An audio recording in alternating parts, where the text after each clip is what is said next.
अस्सलाम वालेकुम दोस्तों, welcome on Waqar cricket show. अब आपके पास एक बड़ा तगड़ा यूनिट आ चुका है। इसके ऊपर अब आप जम के इन्वेस्ट करें। जो दो गेम्स के अंदर आपको देखने को मिला, आपने डिफरेंट प्लेयर्स को अपॉर्चुनिटी दी। आप देखें सेकंड T20 के अंदर जो दो चेंजिंग्स देखने को मिली, हसन अली और सलमान मिर्जा, एक्सपेंसिव साबित हुई, क्योंकि और शायद जो पहले होता था कि भाई शारजा में तकरीबन 70 यानी कि 5% जब वो हेल्प होती थी स्पिनर्स को, वो सीन तो ऑफ है। यानी कि गेंदबाजों के लिए जहां पर 25 है और बल्लेबाजों के लिए 75 है, जो दिख रहा है। लेकिन हमारा जो टॉपिक है वो ये है कि भाई आपके पास तगड़े प्लेयर आ चुके हैं। हसन नवाज, साइम अयूब, साहिबजादा फरहान, कोई बात नहीं है, दो मैचेस में उस तरीके से रन नहीं कर पाया जिस तरह उसकी पीछे फॉर्म चल रही थी। दूसरे मैच में उसको अनप्लेबल बॉल पड़ गई। पहले मैच में इंटेंट काफी तगड़ा था, अफगानिस्तान को पता चल गया कि हाँ भाई बंदा तगड़े इंटेंट से आ रहा है पाकिस्तान के, और जो दूसरे प्लेयर्स है वो इसको फॉलो करेंगे। वो मैच जीता, ये मैच जीता।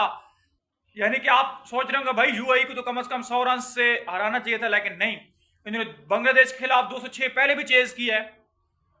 तो ये कोई आम बात नहीं है ना। बांग्लादेश जो इसकी वर्ल्ड क्लास स्पिनर्स हैं, यानी कि बांग्लादेश के बड़े तगड़े स्पिनर्स हैं, उनको मारना, बांग्लादेश के फास्ट बॉलर्स को मारना, तो यानी कि बांग्लादेश की सीरीज जीतना, तो ये यूएई की बहुत बड़ी सक्सेस है। इससे पहले उन्होंने साउथी की कप्तानी में न्यूजीलैंड को हराया हुआ है, तो बहुत तगड़ा है। पाकिस्तान के ही आसिफ जी थे, यानी कि लाहौर के रहायशी थे पहले, और पाकिस्तान में बड़ी तगड़ी डोमेस्टिक इसने खेली बड़े लंबे अरसे तक, और अब जी यूएई के लिए खेल रहा है।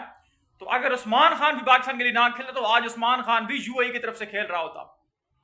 तो बड़ा जनाब ये एक और बात है। लेकिन पाकिस्तान के पास जो यंगस्टर आ गए, आपके पास जो प्लेयर्स आपको मिल गए, इनके ऊपर आप इन्वेस्ट करें। साइम अयूब आपका बहुत बड़ा फ्यूचर है, हसन नवाज आपका बहुत तगड़ा फ्यूचर है, सुफियान मुकीम है, अबरार अहमद है, साहिबजादा फरहान है, मोहम्मद हारिस अपनी जगह के ऊपर मौके नहीं मिल रहे हैं। अभी फखर को ड्रॉप करो, नाम बहुत बड़ा है। ओपन उसको आप फिलहाल करवा नहीं सकते कि फखर जमान को आप एज ए ओपनर खिलाएं। वजूहात हैं काफी ज्यादा कि फखर जमान को आप एज ए ओपनर भी कंसिडर करें, क्योंकि साहिबजादा फरहान और साइम अयूब की इस फॉर्म को आप बिल्कुल भी यानी कि पीछे नहीं कर सकते हैं, उनको रिजेक्ट नहीं कर सकते हैं। फखर जमान नाम बहुत बड़ा है, लेकिन शायद उस फेस में नहीं आ रहा है। हालांकि अगर ओपनर के तौर पर उसको रखा जाए तो वो बहुत तगड़ा प्लेयर, लेकिन फखर का नाम फिलहाल बहुत बड़ा है, लेकिन फखर की परफॉर्मेंसेज जिस तरीके से एक्सपेक्ट करनी चाहिए उस तरीके से नहीं देखने को मिल रही हैं।